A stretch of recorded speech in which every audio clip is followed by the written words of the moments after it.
Hello, can you guys hear me?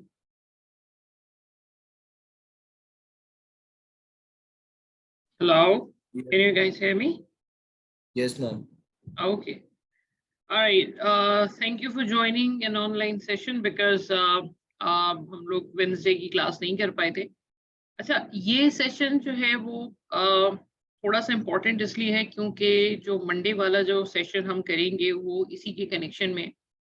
So I think I am recording it. Yes, I am recording this too. तो अगर कोई मसला होता है तो आप लोगों के साथ में शेयर कर दूंगी recording and you guys can watch it later as well. अच्छा, देखिए, absorption and marginal costing basically आज हम स्टार्ट करने जा रहे हैं बिकॉज प्रोसेस कॉस्टिंग हम ऑलरेडी लास्ट सेशन में कंप्लीट कर चुके थे। एब्जॉर्प्शन और marginal costing basically internal reporting के लिए है। इंटरनल रिपोर्टिंग के इंटरनली मुझे अगर पीएनएल बनाना है या प्रॉफिट एंड लॉस अकाउंट बनाना है या कुछ डिसीजंस लेने हैं, usually we follow absorption costing और मार्जिनल कॉस्टिंग। इसके भी लेटेस्ट भी कुछ वर्जन अवेलेबल हैं, जैसे एब्जॉर्प्शन कॉस्टिंग का latest version activity based costing की फॉर्म में है, मार्जिनल कॉस्टिंग का लेटेस्ट वर्जन थ्रूपुट कॉस्टिंग की फॉर्म में है। लेकिन फिलहाल वो थ्रूपुट कॉस्टिंग मेरे ख्याल में वो एएमए में थ्रूपुट कॉस्टिंग और एबीसी दोनों हम एएमए में करेंगे। अभी फिलहाल हम जो बेसिक कॉन्सेप्ट है अभी हम उसी के ऊपर थोड़ी सी बात कर लेते हैं। तो देखिए, एब्जॉर्प्शन कॉस्टिंग और मार्जिनल कॉस्टिंग ये दोनों दो डिफरेंट तरीके हैं जिनकी बेसिस के ऊपर हम प्रॉफिट कैलकुलेट करते हैं। अगर कोई बच्चा मुझसे ये पूछे ना कि अच्छा चलें दो मेथड्स हैं तो इनमें से सही कौन सा है, तो सही या गलत नहीं है। ये दो अलग अलग स्कूल ऑफ थॉट्स हैं, अलग अलग मैकेनिज्म है जिसके थ्रू हम प्रॉफिट कैलकुलेट करते हैं। सही और गलत इन दोनों में से कोई भी नहीं है, बिकॉज अगर कोई चीज गलत होती तो ऑब्वियसली फिर हम उसको नहीं पढ़ते। अच्छा, अब इसमें इसको पढ़ने के लिए एक बड़ी इंपॉर्टेंट टर्म है जो कि मेरे ख्याल में शायद आप लोगों को पता होगी और may be you can identify. देखिए, हमने क्लासेस में एक चीज पढ़ी थी प्रोडक्शन ओवरहेड्स के नाम से। Production overheads are indirect cost related to the production the factory, right. अब प्रोडक्शन ओवरहेड में दो ओवरहेड्स होते हैं, एक होते हैं वेरिएबल प्रोडक्शन ओवरहेड और एक होते हैं फिक्स प्रोडक्शन ओवरहेड, राइट। तो जो असल मसला है ना वो फिक्स प्रोडक्शन ओवरहेड्स के साथ है, वेरिएबल का इशू नहीं है। वेरिएबल प्रोडक्शन ओवरहेड्स दोनों में सेम ट्रीट होते हैं। अच्छा, वेरिएबल और फिक्स ओवरहेड का तो आइडिया क्लियर है ना। वेरिएबल का मतलब जैसे इलेक्ट्रिसिटी है, जैसे फ्यूल कॉस्ट है, चेंज हो रही है with the activity. Fix production overheads insurance है, सैलरी है, इस किस्म की चीजें जो है वो फिक्स प्रोडक्शन ओवरहेड में चली जाएंगी। अच्छा, एब्जॉर्प्शन कॉस्टिंग का कॉन्सेप्ट ये पहले हम थोड़ा सा डिस्कशन कर लें, फिर हम इसके क्वेश्चंस पे भी आते हैं।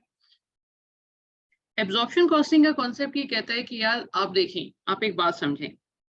वो कहता है कि देखो यार, आप जो प्रोडक्शन कर रहे हो वो एक फैक्ट्री में कर रहे हो, ठीक है। तो इसका मतलब उस फैक्ट्री में जितनी भी कॉस्ट लग रही है वो बेसिकली उस प्रोडक्शन की वजह से लग रही है।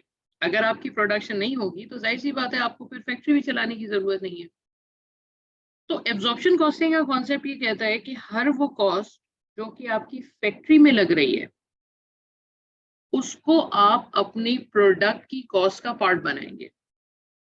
When I'm saying प्रोडक्ट की कॉस्ट का पार्ट बनाएंगे, आई मीन टू से कि अगर आप मार्कर बना रहे हैं ना, बोर्ड मार्कर, तो जब आप बोर्ड मार्कर की कॉस्ट कैलकुलेट करेंगे तो उसमें फैक्ट्रीज में जितने भी कॉस्ट इनकर हो रही है वो सबका एक रीजनेबल प्रोपोर्शन होना चाहिए।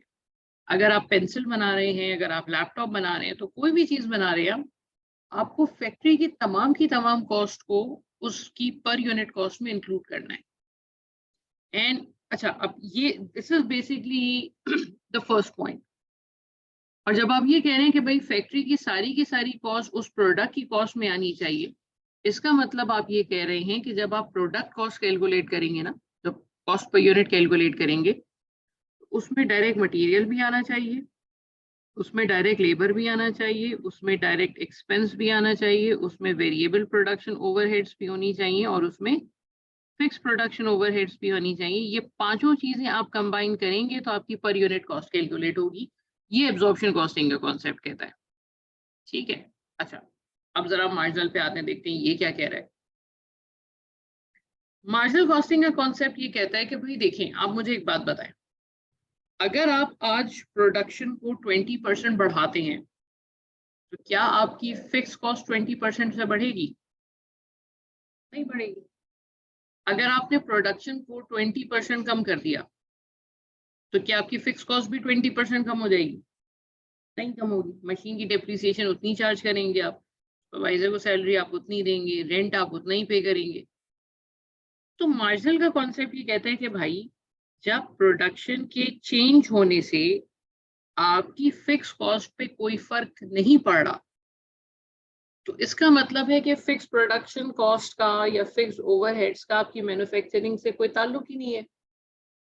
तो वो मार्जिनल कॉस्टिंग ये कहता है कि भाई आप फिक्स कॉस्ट को प्रोडक्ट की कॉस्ट में इंक्लूड मत करो। इसलिए क्योंकि उसका आप अगर आप प्रोडक्शन बढ़ा दो, प्रोडक्शन कम कर दो, आपकी फिक्स कॉस्ट पे कोई फर्क नहीं पड़ेगा, fix cost in total will remain same. तो जब हम मार्जिनल कॉस्टिंग में यही चीज करते हैं ना, जब हम मार्जिनल कॉस्टिंग में यही चीज करते हैं, तो मार्जिनल कॉस्टिंग में कॉस्ट पर यूनिट कैसे आएगी? उसमें डायरेक्ट मटेरियल आएगा, उसमें डायरेक्ट लेबर आएगा, उसमें डायरेक्ट एक्सपेंस आएगा, और उसमें वेरिएबल प्रोडक्शन ओवरहेड्स आएंगे, लेकिन उसमें फिक्स प्रोडक्शन ओवरहेड नहीं आएगा। तो ये बेसिकली डिफरेंस है एब्जॉर्प्शन और मार्जिनल कॉस्टिंग में मेजर, और इसी की वजह से फिर ये सारे मसले मसाइल क्रिएट हो रहे हैं जो हम आगे पढ़ेंगे। तो अब जरा इसकी ये जो चीजें लिखी हुई हैं इस पे आते हैं। देखिए फर्स्ट पॉइंट एब्जॉर्प्शन का क्या लिखा हुआ है कि fix production overheads are treated as a product cost. I am not sure आप लोगों को प्रोडक्ट कॉस्ट और पीरियड कॉस्ट का डिफरेंस पता है या नहीं पता, मैं बता देता हूँ। देखिए प्रोडक्ट कॉस्ट का मतलब है कि हर वो कॉस्ट जो कि आपकी कॉस्ट पर यूनिट में आ जाए, जो आपकी स्टॉक वैल्यूएशन में आ जाए, वो प्रोडक्ट कॉस्ट है। जैसे अगर एब्जॉर्प्शन कॉस्टिंग में मैं कहूँ तो direct material, direct labour, direct expense, variable overhead और फिक्स्ड ओवरहेड, ये पांचों की पांचों प्रोडक्ट कॉस्ट है क्योंकि ये कॉस्ट पर यूनिट में आ रही है। So product cost, fix cost in absorption costing, fix production overheads are treated as product cost. इसका मतलब ये है कि हम जब कॉस्टिंग करेंगे तो हम फिक्स कॉस्ट को प्रोडक्ट की कॉस्ट का पार्ट बनाएंगे। This is basically what do you mean by this statement. अच्छा, उसके बाद फिर एब्जॉर्प्शन कॉस्टिंग का सेकंड पॉइंट आता है ये वाला, सॉरी, प्रोडक्ट कॉस्ट। फिर वो कहते हैं कि stocks are valued on the basis of full production cost. Full production cost का मतलब ये जो हमने यहाँ पे कैलकुलेट किया है ना, इसको फुल प्रोडक्शन कॉस्ट कहते हैं। इसमें सारी प्रोडक्शन कॉस्ट आ रही है। And manufacturing cost is a sum of prime cost plus variable production overheads plus fixed production overhead. तो वही चीज जो अभी हमने डिस्कस की है। मार्जिनल कॉस्टिंग क्या कहता है? वो कहते हैं फिक्स प्रोडक्शन ओवरहेड को आप प्रोडक्ट की कॉस्ट का पार्ट नहीं बनाए, बल्कि आप उसको as a period cost treat करें। पीरियड कॉस्ट का मतलब ये है सॉरी, कि जब हमने इनकम स्टेटमेंट बनाई थी तो हम ग्रॉस प्रॉफिट के बाद फिर एडमिन, सेलिंग, मार्केटिंग, सारी की सारी cost as it is minus कर देते थे। तो जो कॉस्ट आपकी पर यूनिट कॉस्ट में नहीं आती और आपकी जीपी के बाद एज इट इज माइनस होती है ना, उसको हम कहते हैं कि ये मेरी पीरियड कॉस्ट है। पीरियड कॉस्ट का मतलब ये है कि जो कॉस्ट है वो as it is same period में चार्ज हो जाएगी, वो प्रोडक्ट की कॉस्ट का पार्ट नहीं बन रही। तो वो कहते हैं कि फिक्स प्रोडक्शन ओवरहेड्स को आप प्रोडक्ट की कॉस्ट का पार्ट मत बनाएं, उसको आप जैसा है वैसे ही पीएनएल से माइनस कर दें। तो हमने यहाँ पे उसको प्रोडक्ट की कॉस्ट का पार्ट नहीं बनाया। And stocks are valued on the basis of variable production cost. Variable production cost का मतलब ये है, देखो ये जितने भी चीजें हमने कैलकुलेट की ना, ये प्रोडक्ट कॉस्ट है। तो अगर उसमें से मैं फिक्स पोर्शन हटा दूं तो ये वेरिएबल प्रोडक्शन कॉस्ट बन जाएगा। Simple. Okay, and stocks are valued on the basis of all these things except fix cost. ठीक है, ये तीन मेजर डिफरेंसेस हैं। बाकी जो डिफरेंसेस हैं वो फिर हम वापस जब इस सिनेरियो पे दोबारा से आएंगे, जब हम एक पीएनएल कर लेंगे तो फिर हम वापस आएंगे, फिर हम इस बाकी डिफरेंसेस को देखेंगे। अच्छा, ये गैरिसन की बुक में मुझे एक डायग्राम मिली थी जो मुझे बड़ी अच्छी लगी थी। Variable costing is actually marginal costing.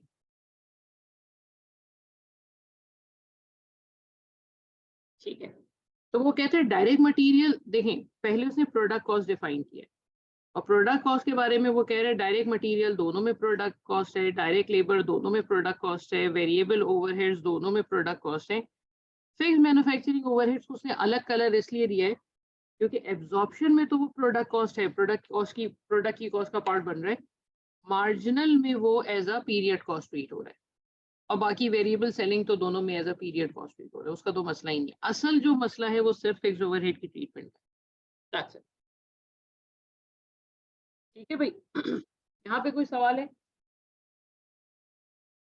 यहाँ पे एक पॉइंट अक्सर बच्चे मुझसे इस दफा सेशन में, दोनों सेशन में तकरीबन पूछा था बच्चों ने, वो जब मैंने कहा था ना कि जी 20% अगर हम प्रोडक्शन बढ़ाते हैं तो क्या आपकी फिक्स कॉस्ट बढ़ेगी, तो मेजॉरिटी सेड नो।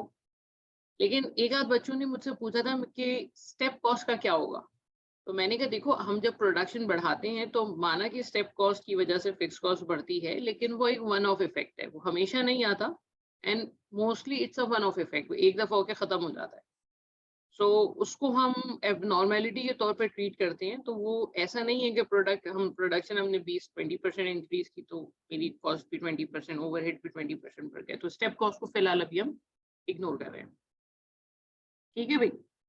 अच्छा, अब हम आते हैं जरा इसकी सेकंड स्लाइड पे। ये क्या चीज है? ये एब्जॉर्प्शन कॉस्टिंग का फॉर्मेट है। इस फॉर्मेट में मेरे ख्याल में 80% चीजें ऐसी हैं जो आप लोगों ने देखी हुई हैं, 20% चीजों पे अभी हम बात करेंगे। अच्छा, हमें बहुत अच्छी तरीके से पता है कि सेल्स रेवेन्यू की कैलकुलेशन कैसे होती है, selling price multiply by sales volume. हम अभी फिलहाल इसमें डिस्काउंट अलाउड और रिटर्न इनवर्स वगैरह यहाँ पे भी हम नहीं ले रहे, वो सब हम हमारे डोमेन में नहीं आ रहा, वो it's mostly of accounting thing. So sales revenue लिया हमने, उसके बाद हम cost of goods sold minus करते हैं। कॉस्ट ऑफ गुड्स सोल्ड में ओपनिंग स्टॉक होगा। उसके बाद जो चीज डिफरेंट है ना वो ये है, उसके बाद हम यहाँ पे प्रोडक्शन कॉस्ट ले रहे हैं। आप, पता नहीं आप लोगों को याद है, आप लोग अटेंटिव है अभी या नहीं। एब्जॉर्प्शन सर, जब आप पीओए करते थे ना, principle of accounting, I think वही उसी पेपर में आता है ये। तो जब आप पीओए करते थे तो आप ओपनिंग स्टॉक लेते थे, उसके बाद आप उसमें ऐड करते थे परचेजेस। यहाँ पे हम परचेजेस ऐड नहीं कर रहे, यहाँ पे हम प्रोडक्शन कॉस्ट ऐड कर रहे हैं। अब जरा सोचें कि हम प्रोडक्शन कॉस्ट क्यों ऐड कर रहे हैं, why we are not adding purchasing?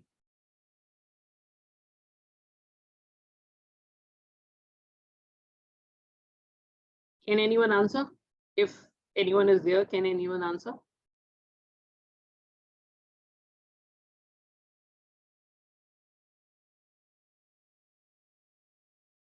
ये मैन्युफैक्चरिंग बिजनेस है और इसीलिए शायद प्रोडक्शन कॉस्ट इम्पोर्टेंट है। हाँ एग्जैक्टली। देखिए, जब हम पीओए कर रहे थे तो उसमें हम ट्रेडिंग बिजनेस कंसिडर करते थे। ट्रेडिंग बिजनेस का मतलब है हम चीजें खरीद रहे हैं, हम चीजें बेच रहे हैं, उसमें परचेज और सेल आता था। यहाँ पे तो हम बना रहे हैं, मैन्युफैक्चरिंग कर रहे हैं। अब यहीं से हम पॉइंट उठाते हैं कि जी प्रोडक्शन कॉस्ट फिर कैसे कैलकुलेट होगी। देखें, आपने, बड़ी सिंपल सी चीज है, आपने 1000 यूनिट्स बनाए, मैन्युफैक्चरिंग 1000 यूनिट्स की है। आउट ऑफ, अच्छा 1000 यूनिट्स को अब वैल्यू किस पे करेंगे? अब यहाँ पे मसला आता है कि जी एब्जॉर्प्शन है कि मार्जिनल है, क्योंकि अगर ये एब्जॉर्प्शन कॉस्टिंग है तो इसकी वैल्यूएशन में डायरेक्ट मटेरियल भी आएगा, डायरेक्ट लेबर भी आएगा, डायरेक्ट एक्सपेंस भी आएगा, वेरिएबल प्रोडक्शन ओवरहेड भी आएगा और फिक्स प्रोडक्शन ओवरहेड भी आएगा, सब आएगा। तो सपोज प्राइम कॉस्ट आपकी $20 है, वेरिएबल प्रोडक्शन ओवरहेड्स 4 हैं, फिक्स प्रोडक्शन ओवरहेड 6 हैं, तो आपका जो स्टॉक है वो 30 पे वैल्यू होगा, यानी production cost will be 1000 times 30, that will be equals to 30,000। ठीक है, क्लोजिंग स्टॉक जो भी बच गया उसको हम सेम 30 पे वैल्यू कर लेंगे, तो मेरे पास कॉस्ट ऑफ गुड्स सोल्ड आ जाएगी। उसके बाद माइनस करेंगे तो अनएडजस्टेड जीपी आएगा। अब अनएडजस्टेड का वर्ड इससे पहले हमने नहीं पढ़ा, वी ऑलवेज यूज टू से जीपी आएगा, ग्रॉस प्रॉफिट आएगा। अनएडजस्टेड का मतलब ये है इधर कि यहाँ पे अभी तक हमने अंडर ओवर की एडजस्टमेंट नहीं की है, क्योंकि हम तो प्रोडक्ट की कॉस्ट को एब्जॉर्ब कर रहे हैं, तो अंडर या ओवर एब्जॉर्प्शन भी तो होगा। तो हमने इससे पहले पढ़ा था कि अंडर एब्जॉर्प्शन जो है वो अंडर रिकवरी शो कर रहा है, यदि कॉस्ट तो पूरी रिकवरी नहीं हुई। तो जब अंडर रिकवरी है तो उसको प्रॉफिट में से आप क्या करेंगे? प्रॉफिट में से आप माइनस करेंगे, तो यहाँ पे माइनस हुआ हुआ है। और ओवर एब्जॉर्प्शन से हम प्रॉफिटेबिलिटी बढ़ा देंगे क्योंकि रिकवरी ज्यादा हुई है, तो वो पहले हम एडजस्ट करेंगे। And let me remind you कि under over absorption is the difference between absorb overheads and the actual overheads. It's not the difference between budgeted and actual. And absorb overhead is equals to overhead absorption rate multiplied by actual activity level. ये हमने किया हुआ है।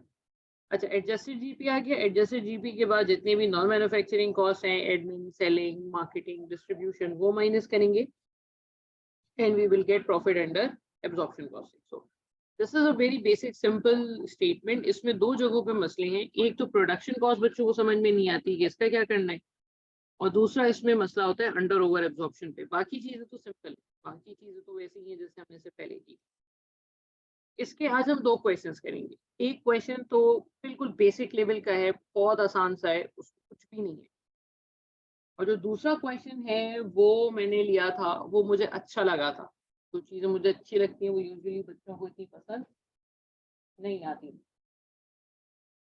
ठीक है, तो let's see, हम देखते हैं कि इसको किस तरीके से करना है। ठीक है, चलिए स्टार्ट। इसमें मैं, अगर आप लोगों को पिक्चर लेनी है तो ले लें, वरना फिर हम आगे क्वेश्चन स्टार्ट करते हैं।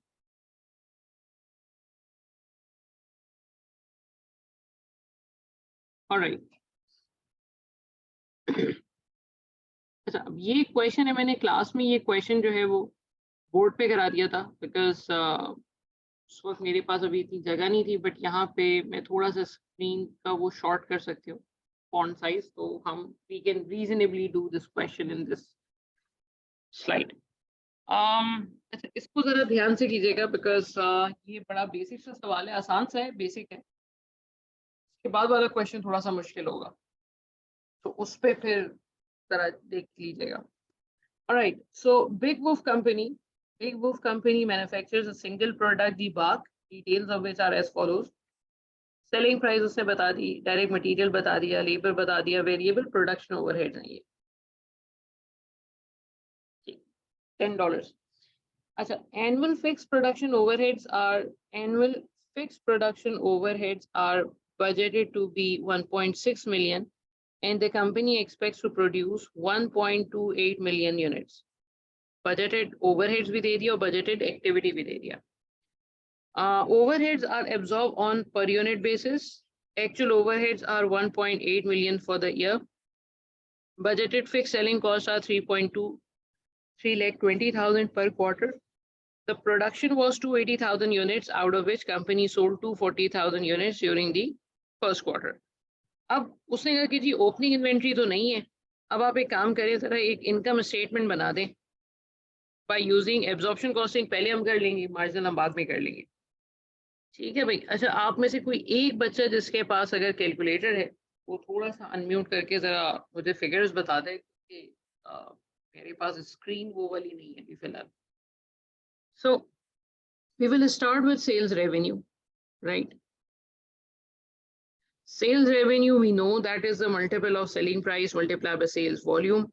तो सेलिंग प्राइस यहाँ पे है और सेल्स वॉल्यूम उससे नीचे दिया हुआ है। अच्छा, एक चीज मैं जरा बता दूं, मैंने वैसे तो पढ़ दी है कि यहाँ पे जितनी भी चीजें दी हैं ना वो क्वार्टरली दी हुई हैं, तो हो सकता है हमें आगे जाके कुछ फिगर्स को डिवाइडेड बाय 4 करना पड़े। ठीक है, चलिए स्टार्ट करते हैं। सेल्स रेवेन्यू इज 2,40,000 यूनिट्स और multiply by selling price is around 180। तो what will be the sales revenue? Yes, 43,200 अगर आगे zeros थाउजेंड्स में ले लें इसको। ठीक है। अच्छा, उसके बाद हम माइनस करेंगे कॉस्ट ऑफ गुड्स सोल्ड। ठीक है, कॉस्ट ऑफ गुड्स सोल्ड में अभी फिलहाल इस क्वेश्चन में तो ओपनिंग स्टॉक नहीं है, वो हम नेक्स्ट क्वेश्चन में ले लेंगे, ये तो सिंपल सा क्वेश्चन कर रहे हैं। Then we will add production cost. अच्छा, प्रोडक्शन कॉस्ट के लिए अब हमें ये पता होना, दो चीजें पता होनी जरूरी है। पहली तो ये कि हमने कितने यूनिट्स बनाए, दूसरा ये कि जी कॉस्ट पर यूनिट क्या है। तो जो यूनिट्स कितने बनाए वो तो क्वेश्चन में क्लियरली गिवन है। Company manufacture 280,000 units, that we know. ठीक है, मल्टीप्लाई में cost per unit. Do we know the manufacturing. अच्छा, अब जरा वापस आए उस पॉइंट पे। एब्जॉर्प्शन कॉस्टिंग अगर है तो एब्जॉर्प्शन कॉस्टिंग में स्टॉक जो है वो फुल प्रोडक्शन कॉस्ट पे वैल्यू होगा। And when I am saying full production cost, I mean direct material, direct labor, direct expense, variable production overhead, and fixed production overhead. So we know that direct material cost is 40, Direct labor cost is 16. Direct expense is not given here. Variable production overheads are 10. Unfortunately, fixed overheads are not given here. We have to calculate it. So how can we calculate fixed production overhead? See, we know the formula of overhead absorption rate. Overhead absorption rate is budgeted overheads divided by budgeted activity level, right? So if someone asks me to calculate fixed production overhead, तो fixed production overhead अगर मुझे calculate करना है, तो मुझे सिर्फ करना ये है कि न्यूमरेटर में फिक्स्ड ओवरहेड लेने बस, तो मेरे पास फिक्स्ड ओवरहेड एब्जॉर्प्शन रेट आ जाएगा। अगर हम न्यूमरेटर में टोटल प्रोडक्शन ओवरहेड ले लेते हैं तो टोटल OAR आ जाएगा, इसका इतना बड़ा मसला नहीं है। अच्छा, अब मुझे एक बात बताएं, क्या इस क्वेश्चन में बजटेड फिक्स्ड ओवरहेड्स गिवन है? बजटेड फिक्स्ड ओवरहेड ये दिए मैं 1.6 मिलियन।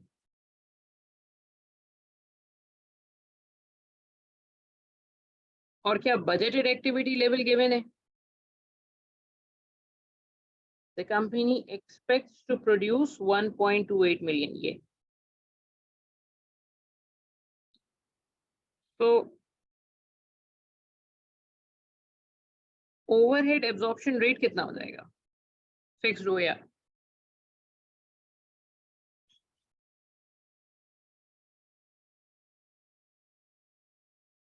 ये आप लोगों को बताना है।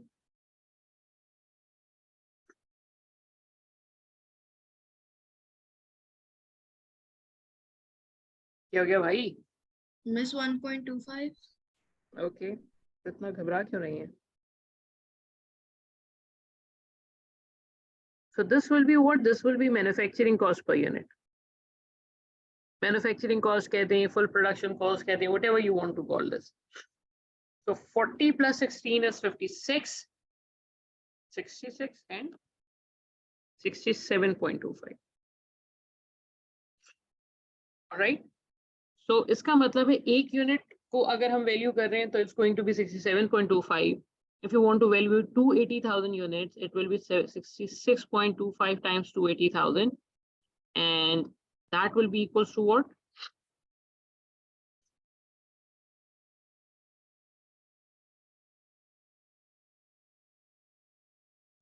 18,830. अच्छा, then we will deduct closing stock. Closing stock कुछ होगा क्या? Production is 280,000 units. Opening stock was 0, and the company sold 240,000 units. So closing stock will be how many units? 40,000 is 40,000 exactly. Multiply by 67.25. This will give you the valuation of closing stock. Closing stock minus करेंगे तो मेरे पास आ जाएगा cost of goods sold.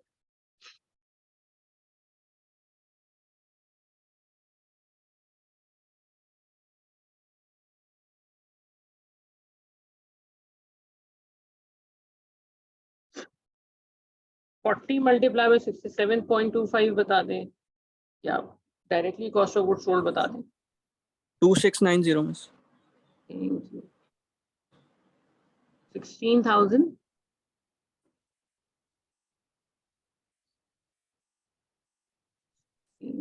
something 16,140. 140, और ये फिर मुझे minus करके मिल जाएगा unadjusted gross profit.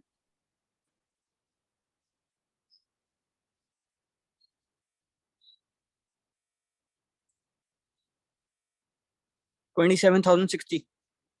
Thank you. ये वर्किंग 1 थी कॉस्ट पर यूनिट की, ये रही, और ये वर्किंग 2 अब हम करेंगे अंडर ओवर एब्जॉर्प्शन।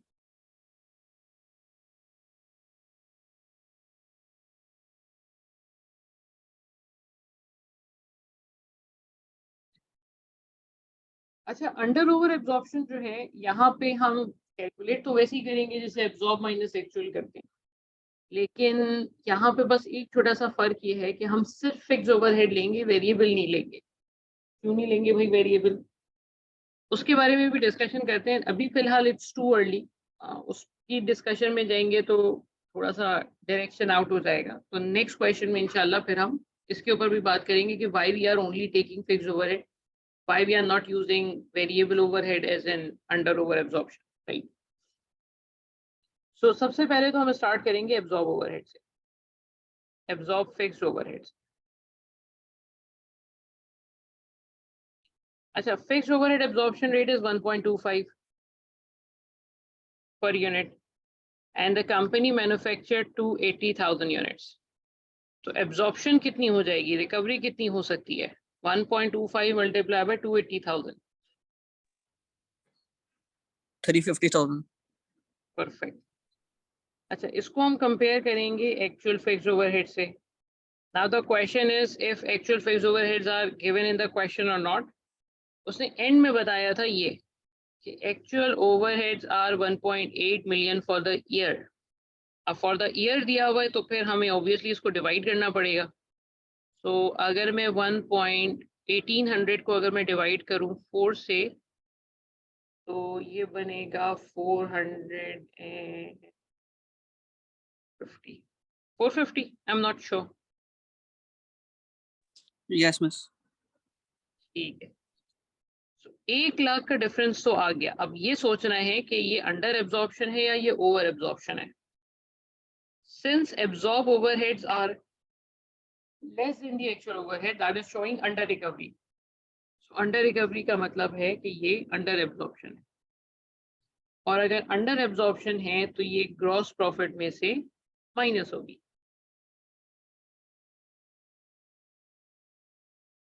तो ये मेरे पास आ जाएगा एडजस्टेड जीपी. ठीक है.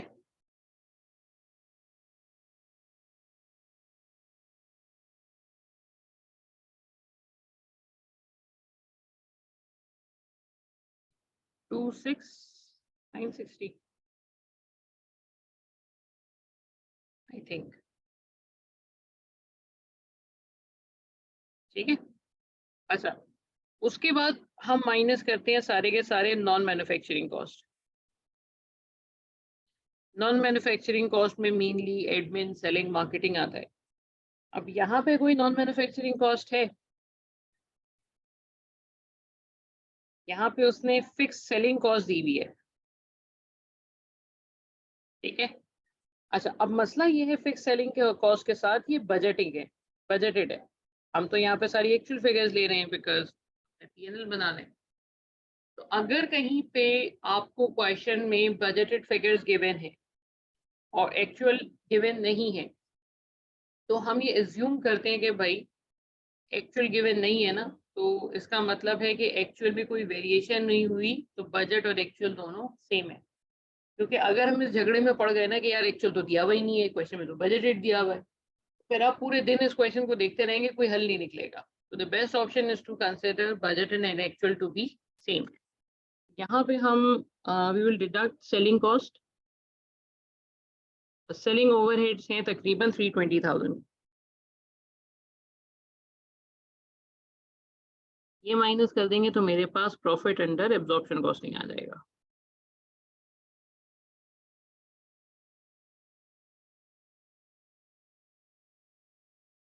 ठीक है भाई, ये फिगर मुझे जरा बता दें. 26,640. ठीक है. अभी मैं आप लोगों को 2 से 3 मिनट दे रही हूँ, इसको देख लें एक दफा और इसमें से कोई क्वेश्चन है तो पूछ लें. उसके बाद फिर हम ये वाला सेशन एंड करेंगे, ये वाली मीटिंग एंड करेंगे because 40 minutes are allowed at Google right now, at Zoom sorry. फिर जो नेक्स्ट लिंक होगा उसमें हम पूरा क्वेश्चन दूसरा करेंगे, वरना इसमें फिर 5 मिनट बाद वो फिर एप्लीकेशन आनी शुरू हो जाएगी तो डिस्टर्ब होगा.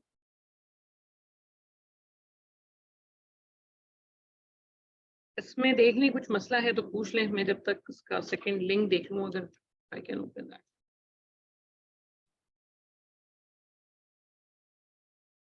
मुझे एक बात बताएं, सेकंड क्वेश्चन को क्या हम एक्सेस पे कर लें या हम वन नोट पे करें? मिस वन नोट पे ही कर ले. चलिए ठीक है. Shall we proceed to the next one? Okay, मैं इसका एक स्क्रीनशॉट लेके टीए को भेज देती हूँ, वो आप लोगों को फॉरवर्ड कर देगा। ठीक है भाई। अच्छा चले, मैं ये इस मीटिंग को एंड कर रही हूँ और हम अब ज्वाइन करेंगे नेक्स्ट मीटिंग में। और नेक्स्ट मीटिंग में इसका एक थोड़ा सा एक डिफिकल्ट वाला वर्जन हम करेंगे जिसमें थोड़े मसले मसाइल ज्यादा हैं। ठीक है, चले।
जी भाई, चले।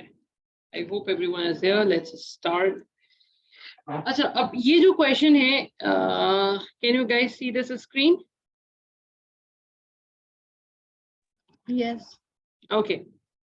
अच्छा, अब ये जो क्वेश्चन है ये मैंने लिया था आईकैप से, बिकॉज ये रुपीस में आ रहा है ऑब्वियसली। इसको लेने के दो रीजन थे। पहला रीजन तो ये था कि इसमें ओपनिंग स्टॉक का डिस्कशन है, दूसरा इसमें वेरिएबल ओवरहेड चेंज हो रहे हैं, तीसरा इसमें और भी एक दो मसले मसाइल हैं। तो इस क्वेश्चन को थोड़ा सा कंसंट्रेशन से कीजिएगा क्योंकि ये थोड़ा सा जरा मतलब ये करवाते हुए मुझे थोड़ा सा डर भी लगता है बाजों का। But let's start, let's see if we can do this properly. अच्छा देखिए, इसमें जो दो तीन मसले मसाइल हैं उनको मैं साथ साथ बताते चले जाऊंगी कि देखें भाई इसमें हम क्या डिस्कशन करेंगे। So let's quickly start with this, let's see what we can do here. Alright, Zulfikar Limited makes and sell a single product and has the total production capacity of 30,000 units per month. Okay, 30,000 is the production capacity. The company budgeted the following information for the month of January 20 export. अब ये सारी की सारी budgeted information है. Normal capacity is of 27,000 units. अब ये सोचें कि नॉर्मल कैपेसिटी अगर 27,000 यूनिट्स है और अगर बजटेड और अगर वो ये कह रहे हैं कि जी टोटल प्रोडक्शन कैपेसिटी हमारी 30,000 यूनिट्स की थी, तो 30,000 और 20,000 27,000 में क्या फ़र्क है? थ्योरेटिकली क्या फ़र्क है इन दोनों में? कैसे डिफरेंशिएट करेंगे दोनों कैपेसिटी लेवल्स को आप? Any idea, anyone want to volunteer?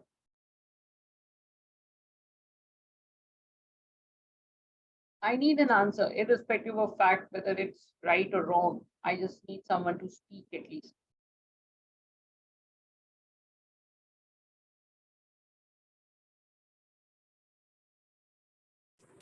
Miss, I'm not sure, but maybe that इस company की capacity ज़्यादा है, but generally इस product की capacity 27,000 something. हाँ, you are very close to the answer, but थोड़ा सा फर्क ये है, the company has a total production capacity of 30,000 units. That means we can manufacture 30,000 units in a particular period, I think in a month, right? But we are not manufacturing 100% capacity. We are just utilizing 27,000 units. I think 90% बनेगा ये. So we are utilizing 27,000 units out of 30,000 units. That means 10% capacity ऐसी है जिस पे हम काम कर सकते हैं, but अभी फिलहाल हम on average नहीं बनाते. Normal capacity का मतलब है usually on average हम ये production नहीं करते. I mean 27,000 units बना रहे हैं on average, 3,000 units on average हम नहीं बनाते. तो इसका मतलब हम full capacity utilization पे काम नहीं कर रहे फिलहाल. तकरीबन 10% हमारी idle capacity कह सकते हैं हम उसको.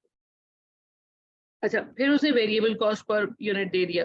अच्छा, ये उसने आपके लिए बेसिकली आसानी करने की कोशिश की थी, हमारे बच्चे थोड़ा मसले में आ जाते हैं। वेरिएबल कॉस्ट पर यूनिट में उसने प्रोडक्शन कॉस्ट दी है तकरीबन 110 की। अब वेरिएबल प्रोडक्शन कॉस्ट का मतलब वो आपको क्या क्या दे रहा है, अब जरा सोचें। प्रोडक्शन कॉस्ट में आता है direct material, direct labour, direct expense, variable production overhead और फिक्स प्रोडक्शन ओवरहेड। ये है full production cost.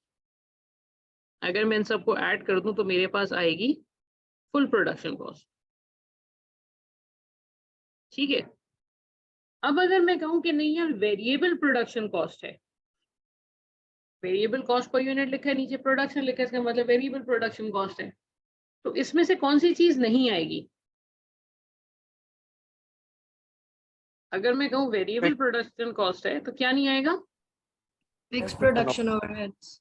Perfect, fix production overhead नहीं आएगा। इसका मतलब एग्जामिनर ने आपके लिए आसानी की, उसने कहा कि चलो यार ये सारी फिगर्स हर दफा बच्चे ऐड करते हैं तो इसको ऐड करके दे देते हैं। उसने वेरिएबल मैन्युफैक्चरिंग कॉस्ट $110 दे दी। इसका मतलब अगर मुझे फुल प्रोडक्शन कॉस्ट बनाना है तो उसमें मुझे सिर्फ फिक्स प्रोडक्शन ओवरहेड्स ऐड करने हैं, तो ये प्रोडक्शन कॉस्ट आ जाएगी। ठीक है, अभी उसके ऊपर भी बात करते हैं। अच्छा, फिर उसने आपको selling and administration variable cost दे दी 25। फिर उसने आपको फिक्स ओवरहेड दिए, हेडिंग डालनी चाहिए थी उसको, फिक्स ओवरहेड दिए। फिक्स ओवरहेड में उसने प्रोडक्शन रिलेटेड फिक्स ओवरहेड दे दिए 756,000 के, सेलिंग एंड एडमिनिस्ट्रेशन कॉस्ट दी 504,000 की। बस यहाँ तक का डेटा है। उसके बाद सारा उसने एक्चुअल डेटा दिया कि जी एक्चुअल ऑपरेटिंग कॉस्ट जो है, actual operating data for January 20 and X4 is, production हमने की 24,000 यूनिट्स की। इसका मतलब हम 30,000 की मैन्युफैक्चरिंग कैपेसिटी है, 27,000 यूनिट्स हम बनाते हैं, और इस दफा हमने कितने यूनिट्स बनाए हैं? 24,000। सेल्स सेलिंग प्राइस उसने बता दी कि जी एट द रेट ऑफ 250 हमने 22,000 यूनिट सेल किया, ओपनिंग स्टॉक 2,000 है। ये एक फिगर ऐसी है जिसकी वजह से मैंने ये क्वेश्चन लिया है। During the month of January 20 and X4 the variable factory overhead, variable factory overhead का मतलब यही वेरिएबल प्रोडक्शन कॉस्ट उसने ऊपर दिया है, एक्सीडेड द बजट बाय 120,000। यानी जनवरी में सिर्फ आपका जो वेरिएबल ओवरहेड का एक्सपेंडिचर था वो आपकी एक्सपेक्टेशन से तकरीबन 120,000 ज्यादा था। अब मैं एक बात बोल रही हूँ, उसका जरा सोच के जवाब दीजिएगा। मेरे ख्याल में अल्लाह ने आपको अक्ल और शऊर से नवाजा है, मैं हमेशा कहती हूँ। ये जो 120,000 है ये तो एक्सेसिव एक्सपेंडिचर है जनवरी का। सोचिएगा जरा, क्या इस 120,000 का इम्पैक्ट ओपनिंग स्टॉक पे आएगा?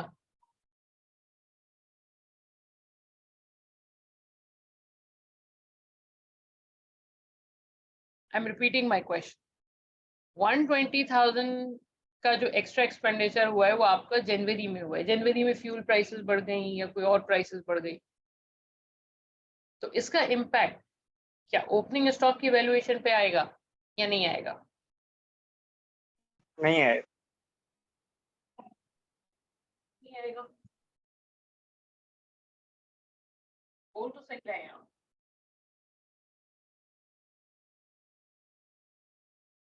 जी भाई, नहीं बताना। देखें, जो प्रोडक्शन हम कर रहे हैं ना, जो इस महीने की प्रोडक्शन है टेक्निकली उसका इम्पैक्ट उस पे आएगा। तो ओपनिंग है वो तो ऑलरेडी बन चुका है ना, ओपनिंग तो दिसंबर में बना लिया हमने, तो जो चीज बन चुकी है उसके ऊपर इस साल की मैन्युफैक्चरिंग कॉस्ट कम हो जाए, ज्यादा हो जाए, बहुत ज्यादा हो जाए, बहुत कम हो जाए, it's not going to effect, right? तो उसका इम्पैक्ट ओपनिंग स्टॉक पे नहीं आएगा। That means what? That means opening stock की जो स्टॉक वैल्यूएशन है वो अलग होगी, और जो इस साल हमने जितने यूनिट्स बनाए हैं उसकी स्टॉक वैल्यूएशन अलग होगी, क्योंकि ये 1,20,000 का एडिशनल मसला है।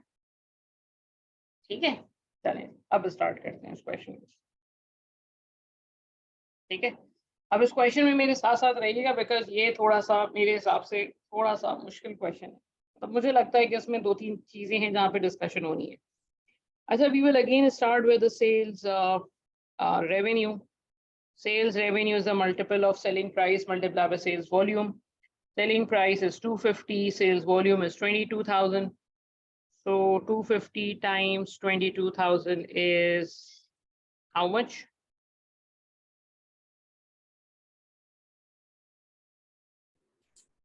That's 550,000.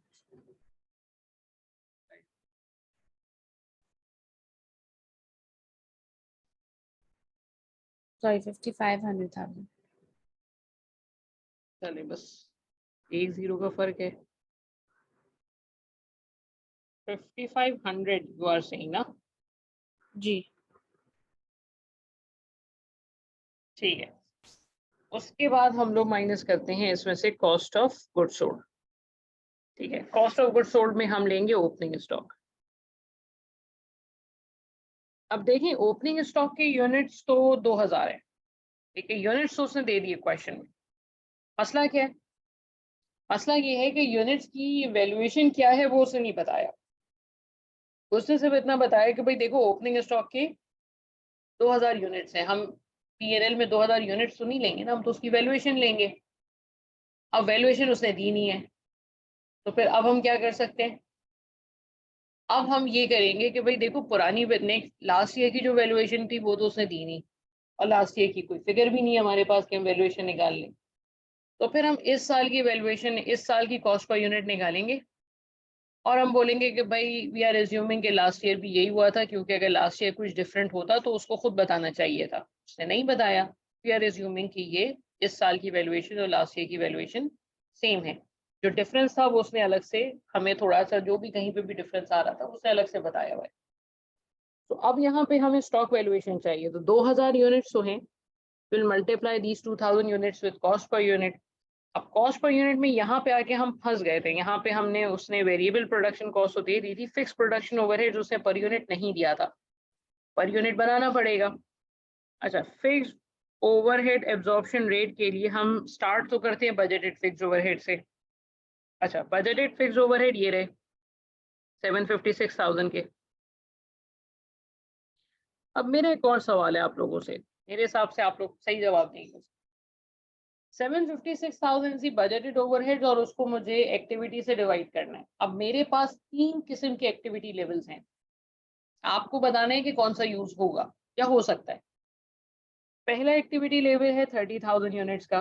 30,000 यूनिट्स क्या है? Total production capacity. ठीक है.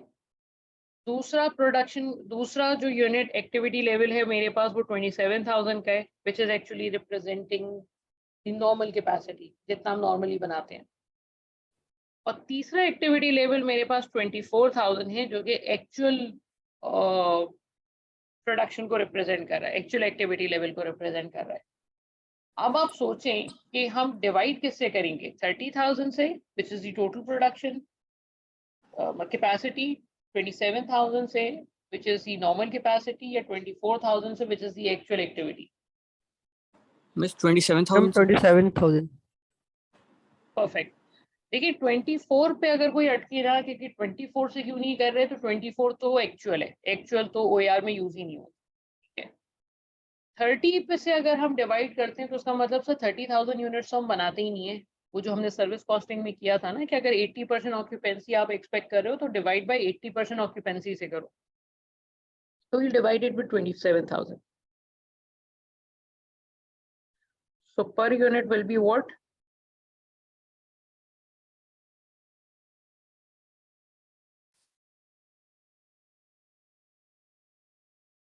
2.8. 2.8.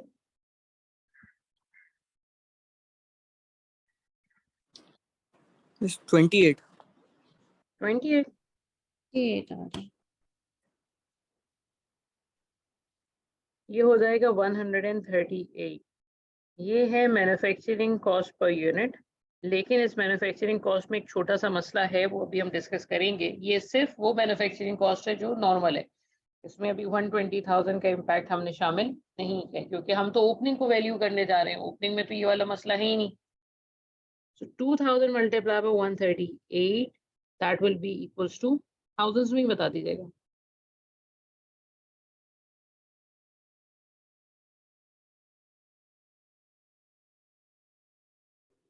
276,000.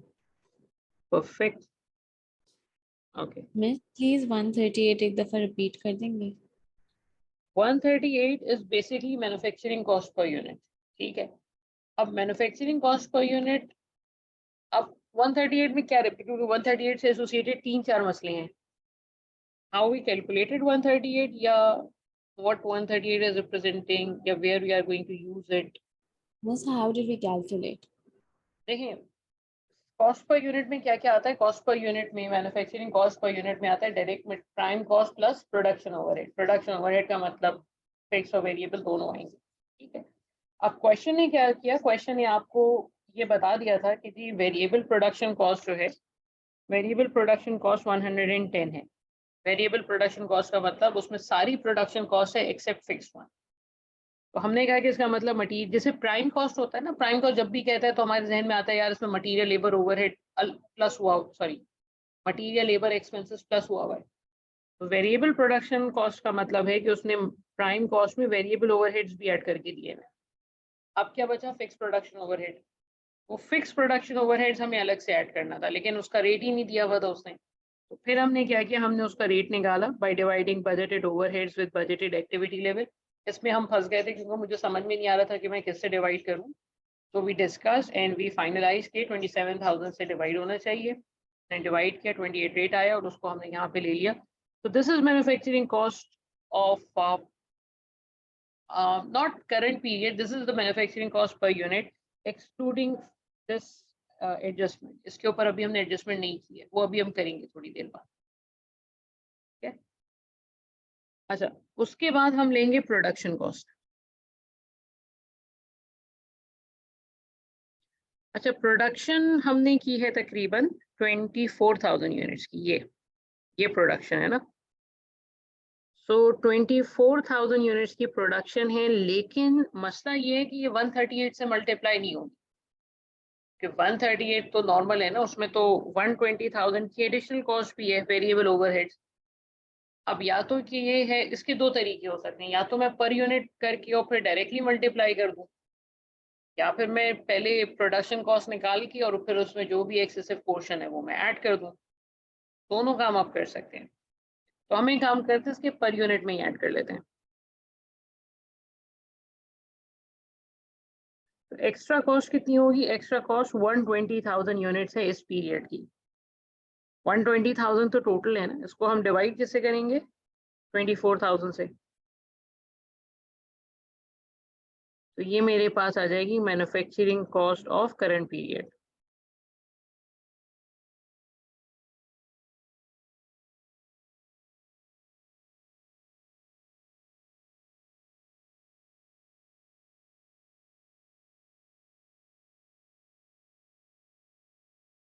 जी भाई इधर मसला है।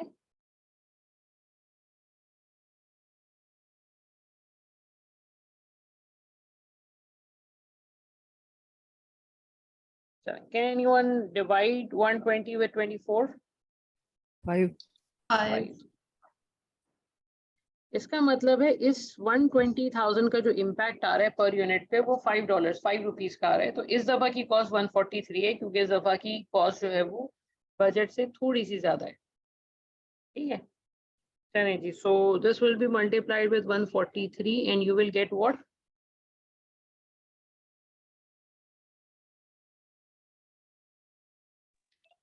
3432.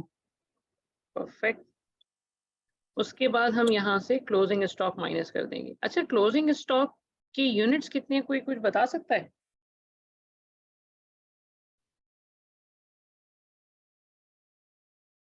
Miss 4,000. 4,000 के 2,000? 4,000. 4,000, क्योंकि यहाँ पे अच्छा बच्चे गड़बड़ क्या करते हैं, उनके जहन में होता है प्रोडक्शन 24 की है, सेल 22 की है, तो 2,000 यूनिट्स बच गए। लेकिन 2,000 यूनिट्स ओपनिंग भी तो थे ना। Opening 2,000 plus production, opening 2,000 plus production is 24,000, that means 26,000 आपके पास थे, उसमें से जब 22,000 गए तो आपके पास बचे 4,000 यूनिट्स। अच्छा अब टेक्निकली तो अगर कोई बच्चा जरा टेक्निकलिटी में जाके सोचे ना, तो यहाँ पे एक छोटा सा मसला है जिसका जवाब क्वेश्चन में नहीं है हमारे पास। वो मसला ये है कि भाई आप ने ये तो बता दिया कि ओपनिंग स्टॉक 138 पे वैल्यू हो रहा है और प्रोडक्शन कॉस्ट जो है वो 143 पे वैल्यू हो रही है। अब मुझे ये तो बताएं कि कंपनी स्टॉक वैल्यूएशन क्या यूज कर रही है mechanism, because if company is using first in first out तो इसका मतलब जो ओपनिंग स्टॉक है वो बिक गया, क्योंकि जो फर्स्ट इन है that is going to be first out. तो उसका मतलब जो जो शुरू के 2000 यूनिट थे वो बिक गए होंगे, तो जो मेरे पास बचा हुआ है वो फिर एंडिंग इन्वेंट्री का यूनिट है। अगर आप वेटेड एवरेज यूज कर रहे हैं तो सब बराबर हो गया, हम एवरेज रेट पे निकाल लेंगे। और अगर आप last in first out use करें तो लास्ट इन फर्स्ट आउट का मतलब है जो लास्ट इन हुआ है that's going to be first out, opening stock तो फिर बचा हुआ होगा। ये वाला मसला यहाँ पे डिस्कस नहीं हुआ है। तो हम चीजों को बड़ा सिंपल रखते हैं, हम कहते हैं कि भाई हम जो बन गया पहले वो बिक गया, तो नहीं बिका वो है जो अभी हमने रिसेंटली बनाए, फर्स्ट इन फर्स्ट आउट पे चलते हैं, because last in first out वैसे भी अलाउड नहीं है। So we will multiply 4000 with 143। हम ये अज्यूम कर रहे हैं कि जो मेरे पास क्लोजिंग स्टॉक बचा हुआ है वो भी रिसेंटली जो बना था वही बचा हुआ है। ये कितना आ जाएगा? 572। परफेक्ट, ये माइनस हो जाएगा और ये आ जाएगा cost of good sold. Cost of good sold minus होगा तो मेरे पास अनएडजस्टेड ग्रॉस प्रॉफिट आ जाएगा।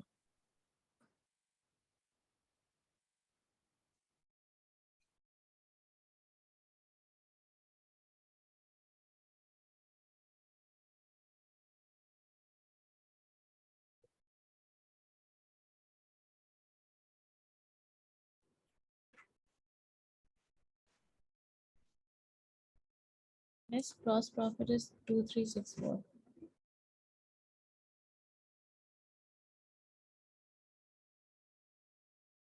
जी भाई, किसी का कोई और आंसर है?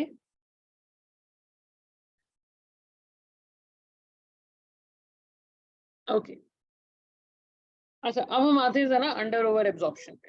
ठीक है, अंडर ओवर एब्जॉर्प्शन के लिए हमें सबसे पहले चाहिए होंगे एब्जॉर्ब ओवरहेड। एब्जॉर्ब ओवरहेड में हम सिर्फ फिक्स ओवरहेड लेंगे, वेरिएबल ओवरहेड नहीं लेंगे। अच्छा, अब वेरिएबल ओवर चलिए हम पहले निकाल लें फिर हम बात करते हैं इस पे। Overhead absorption rate is 28 multiply by actual activity level is 24,000 units. 24,000 units हमने बनाए हैं, प्रोडक्शन की है, तो इसका मतलब इतने ओवरहेड्स तो ऐसे हैं जो हमने एब्जॉर्ब कर लिए।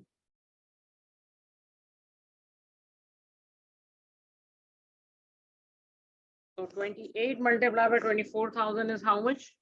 2,000. 18,000? 672,000. All right. And then we have 756,000. अच्छा, अब यहाँ पे एक और मसला ये है कि एक्चुअल फिक्स्ड ओवरहेड क्वेश्चन में गिवन नहीं है। जैसे मैंने पहले भी कहा था कि अगर कभी एक्चुअल गिवन ना हो तो वी इक्वेटेड, वी कंसिडर कि जो एक्चुअल और बजट था वो सेम है, तो we'll consider these budgeted fixed overhead to be equals to actual fixed overhead. जो डिफरेंस आ रहा है वो आ रहा है 12 minus 6 is 6, पता नहीं।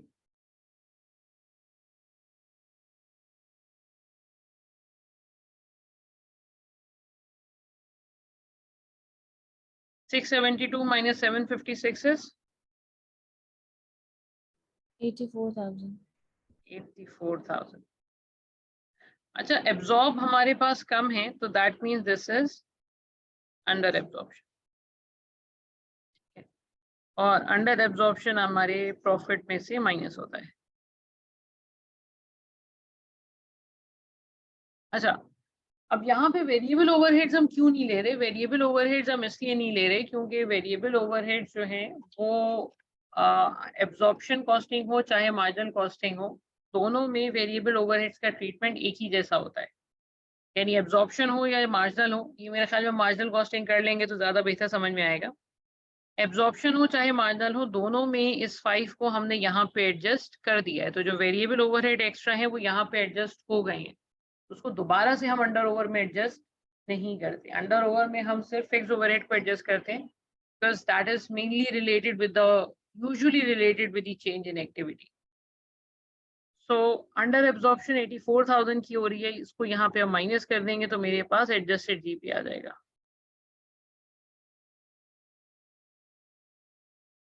अब फिर तो बड़ा आसान है, फिर तो मैं सिर्फ सेलिंग ओवरहेड माइनस करने।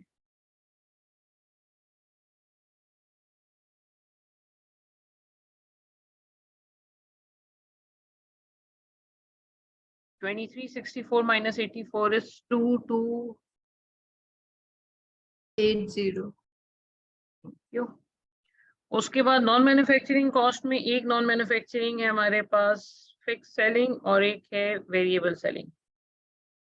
तो फिक्स सेलिंग कॉस्ट हमारे पास आ जाएगी 504,000 की, क्वेश्चन में गिवन है। और वेरिएबल सेलिंग हमारे पास आ जाएगी अच्छा वेरिएबल सेलिंग इसे 25 पर यूनिट दिया है। 25 को मुझे मल्टीप्लाई करना पड़ेगा किसी ना किसी फिगर के साथ। तो अब या तो मैं प्रोडक्शन से मल्टीप्लाई करूं या मैं सेल से मल्टीप्लाई करूं। देखिए क्योंकि इसमें सेलिंग कॉस्ट का पोर्शन है ना, तो बेहतर है कि हम इसको सेलिंग के साथ मल्टीप्लाई करें। तो 25 will be multiplied with selling cost कितनी, सेलिंग यूनिट्स कितनी, 22,000।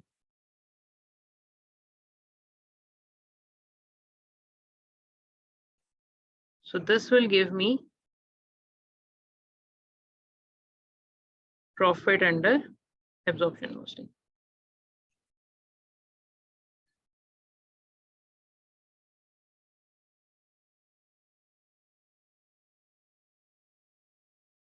$25 times 22 is how much? 550. So 1,000 something.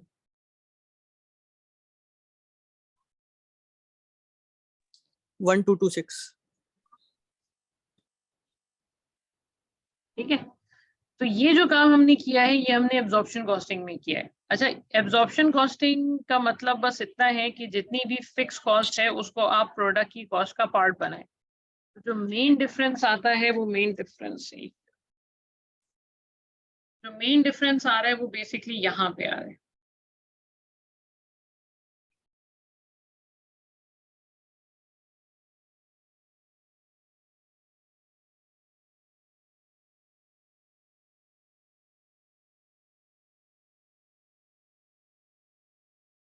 Okay जो मेन डिफरेंस आ रहा है वो बेसिकली ये आ रहा है कि हमने ये जो $28 यहाँ पे फिक्स ओवरहेड में ऐड किया हुआ है, असल डिफरेंस ये वाला है। मार्जिनल कॉस्टिंग में ये 28 नहीं आएगा, ठीक है।